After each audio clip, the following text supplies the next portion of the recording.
तक जी, मीरा जी, राधे राधे। राधे राधे महाराज जी, आपके चरणों में प्रणाम। महाराज जी, 9 महीने माँ बच्चे को अपनी कोख में रखती है और पैदा करती है। वो बच्चा दुनिया में आकर सांस ना ले, क्या वो इस दुनिया के लिए नहीं था? महाराज जी, थोड़ा सा इस बात को। जब तक जितनी जहां हमारी श्वासें नियत करके भेजा गया है तब तक वहां उतनी ही श्वासें हम केवल ले पाएंगे जिस शरीर में भेजा गया है। जैसे माँ के गर्भ में सिर्फ 4 महीने तुम्हें टिकना है, इसके बाद तुम्हारी आयु समाप्त, तुम नई योनि में जाओगे। उतना ही हो, 4 महीने के बाद तुम्हें जाना पड़ेगा। माँ के गर्भ से प्रकट हुए 5 घंटे केवल रहना है, 5 घंटे बाद जाना है। ये हमारे इस जन्म का थोड़ी है, अभी तो जन्म ही नहीं हुआ। ये पूर्व कर्मों के अनुसार शुभ और अशुभ कर्म से इस शरीर की रचना होती है।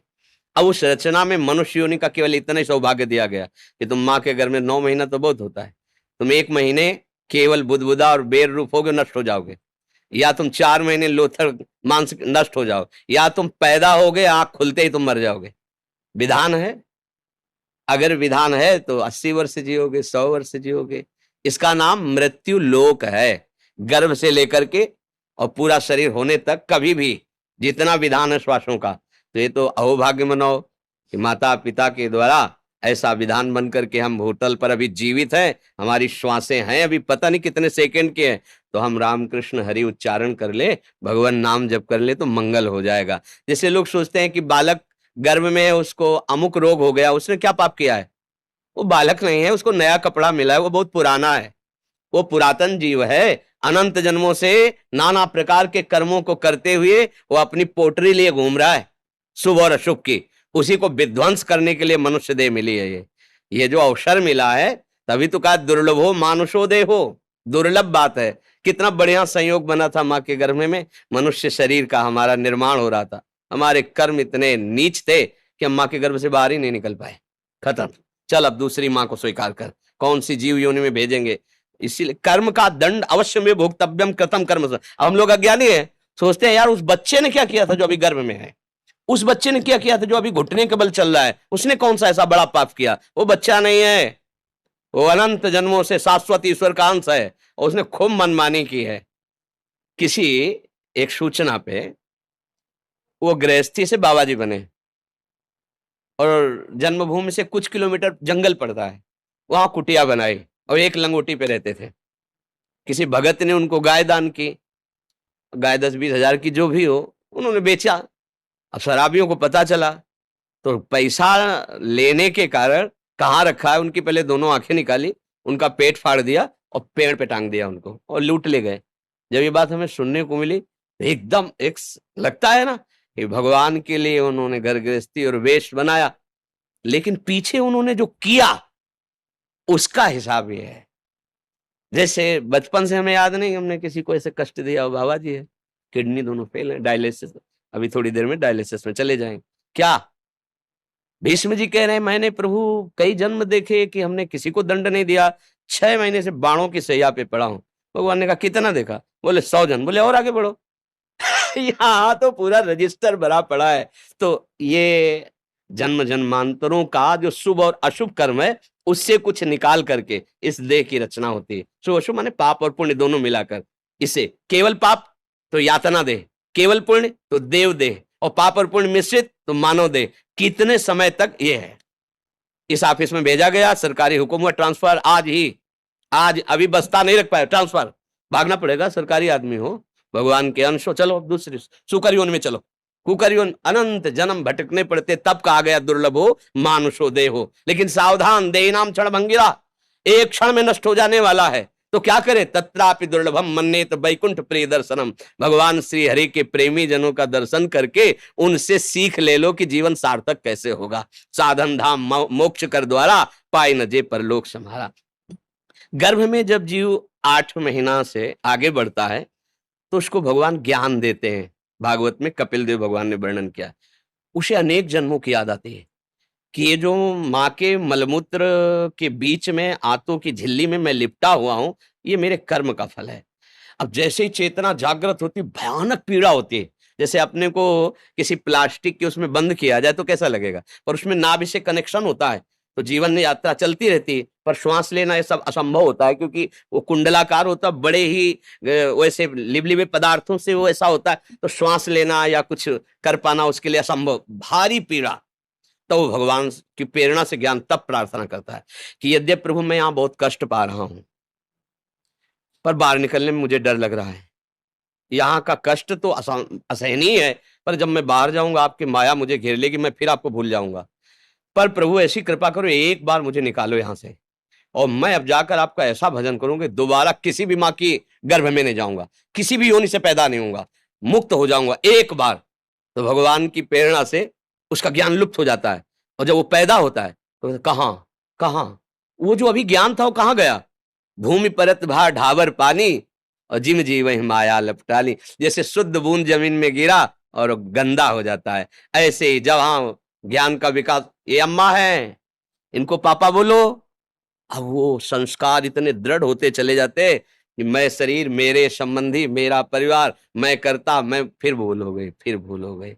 जैसे 84 दरवाजों का मकान है और 83 दरवाजे बंद हो और एक ही दरवाजा खुला हो, आंखों से दिखाई न दे रहा हो, तो टटोल के ही तो चलेगा। और जहां वो दरवाजा खुला वाला आता है तो उसे खुजली लग जाती है, वो दोनों आते पैर चल रहे हैं, अब वो क्रॉस कर, फिर उसको 83 दरवाजे बंद नहीं मिलते, फिर घूम, फिर खुजली। बस यही हालत हमारी है। 83,99,999 योनियां जो बंद हैं, आप मोक्ष पदवी प्राप्त नहीं कर सकते। एक केवल खुला दरवाजा, ये साधन धाम मोक्ष कर द्वारा, ये मनुष्य शरीर। अब इसमें एक जगह खुजली है, जनेन्द्री, रसेंद्री, नेत्रेंद्री, श्रवणेन्द्री, त्वगेंद्री, मार आतंक मचाए है। कोई भी इंद्री चैन से रहने दे रही, ये देख लो, ये सुन लो, ये बोल लो, ये भोग लो, ये चख लो, ये सूंघ लो। पूरा जीवन इसी इंद्रियों के दुलार में कट गया, और जब होश आया चलने का, तब हमने तैयारी चलने वाली तो कुछ की ही नहीं थी।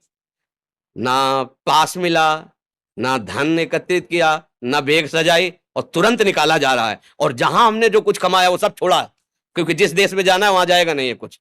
अब हमारे लिए पास होना चाहिए भाव, दास्य भाव, सख्य भाव, वात्सल्य भाव, कामता भाव या ज्ञान भाव, शांत भाव, वो पास है नहीं।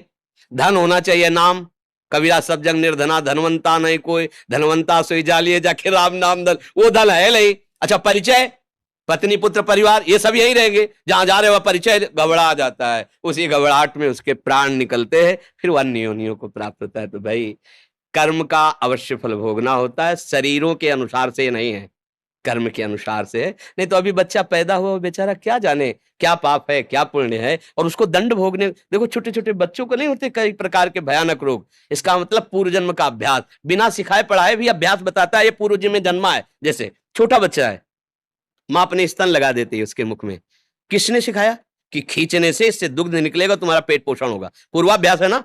बच्चा वो सैया पे हो, आप ऐसे वो रोने लगेगा, ये किसने बताया कि ये तुम्हारे प्रतिकूल व्यवहार है, ऐसे वो किलकारियां मानने लगे, ये किसने बताया उसको अनुकूल। मतलब ये गुरु है पुराना, ये पुराना पुरातन भगवान का सब जानता है, केवल व्यवहार में इसने नया कपड़ा धारण किया है। और जैसे जैसे बड़ा होता जाता है फिर उसकी पूरी स्मृति नष्ट होती जाती है, नई स्मृति फिर बना। अब हम भगवत स्मृति डालने अपनी स्मृति में, तो हरि स्मृति सर्व विपद विमोक्षणम, यस्य स्मरण मात्रेण जन्म संसार बंधनात् विमुच्यते नमस्तस्मै विष्णुवे प्रभु विष्णुवे। अब मार्ग भी मिलता है भगवान का, अगर कृपा करके मनुष्य शरीर मिला, मार्ग भी मिला, तो ऐसा विषय आकर्षण कि भगवान का वर्तमान में तो आनंद अनुभव आता नहीं है, तो लगता है यार भगवान तो बाद में भी मिल जाएंगे, ये भोग अब ये भोग लो, फिर फिसल ये ऐसी काई है, फिर फिसल कर वही पहुंच गया जहां से फिर नहीं खड़ा होकर ऊपर चल सकता है। चढ़ाई इतनी सीधी है कि बिना सहयोग के चढ़ा नहीं जा, और उतरना इतना है कि एक बार चुको नीचे गिरे वहीं पहुंच जाओगे। ग्रह कारज नाना जंजाला, तेत दुर्गम शैल विशाला, ये सरावत कठिनाई राम कृपा बिल आए ल जाए। वर्तमान के भोग जब सामने होते हैं तो दो पक्ष रखा जाता है, तुम्हें भगवत प्राप्ति करनी है भोग, तो कहते भगवत प्राप्ति तो कल भी कर लेंगे, भोग आज भोग लेते हैं, फिसल जाता है। भगवदानंद की प्राप्ति के लिए मनुष्य शरीर है, और बड़ा सौभाग्य है जो अभी हमारे में प्राण है। अब हमको अपना सुधार कर लेना चाहिए आगे के लिए, विवेक से सोचो। हम कोई ज्ञान वैराग्य की बात नहीं कर रहे हैं, हम तो एक अपने मित्र की तरह बात कर रहे हैं। जब आपका शरीर छूटेगा तो ना आपका नाम साथ जाएगा, अगला आपका नाम भी और होगा, पढ़ाई भी और होगी, रूप भी और होगा, परिवार भी और होगा, ना ये घर जाएगा, ना ये बैंक बैलेंस जाएगा, ना कोई पुत्री पुत्र परिवार, कोई नहीं। जाना पक्का है, ऐसा नहीं कि बचोगे अपने लोग, जाना पक्का है यार। कम से कम जहां जाना वहां की तो थोड़ी तैयारी तो कर लो भाई। 90% इधर खर्चा कर लो तो 10% तो लगा दो अपने कल्याण के लिए। 24 घंटे में 24 मिनट यदि नाम जप करोगे तो हम वृंदावन में बैठे हुए कह रहे हैं तुम्हारी दुर्गति नहीं होगी। 24 मिनट, 24 घंटे होते हैं ना, 24 घंटे, 24 मिनट, एक घड़ी कहते हैं उसको। 24 मिनट मेरे प्रभु इतने कृपालु हैं कि अगर तुम 24 मिनट दे दोगे तो, कहते हैं ना कोई बात सत्य कहने तो मंदिर में चढ़ के बोलो, कहते हैं ना मंदिर क्या है, ये तो भगवान का निज महल है, वृंदावन धाम। 24 मिनट जपोगे और अपने थोड़े आचरणों को सुधार लो तो भगवान कृपा करेंगे। एक बार जिन नाम ली हित सोहयति दीन, ताको संग न छाड़हि प्रभु अपनो कर लीन। इतने करुणा वरुणालय हैं कि वो आपको लगता होगा कि ग्रंथों में केवल लिखा है, नहीं, हम लोग लिखे पढ़े से नहीं जीवित हैं, ध्यान रखना।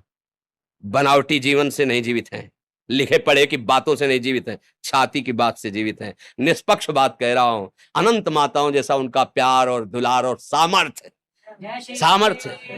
24 घंटे में 24 मिनट केवल तुम नियम बना लो कि 24 मिनट तो मैं अपने प्रभु को देता हूं। राम हरि कृष्ण राधा, जो नाम प्रिय लगे, जो श्रद्धा हो, जो गुरु जी ने दिया हो, आप जप के देख लो, मतलब आनंदित रहो। आजकल क्या है, समाज का जो बौद्धिक स्तर है वो वर्तमान के प्रमाण पर जीवित है। वर्तमान के ये भोगा सुख मिला, ये है। इसी प्रकार के वीडियो को देखने के लिए और राधे माँ की कृपा पाने के लिए इस चैनल को सब्सक्राइब करें और लाइक करें। मिलते हैं नेक्स्ट वीडियो में। Thank you.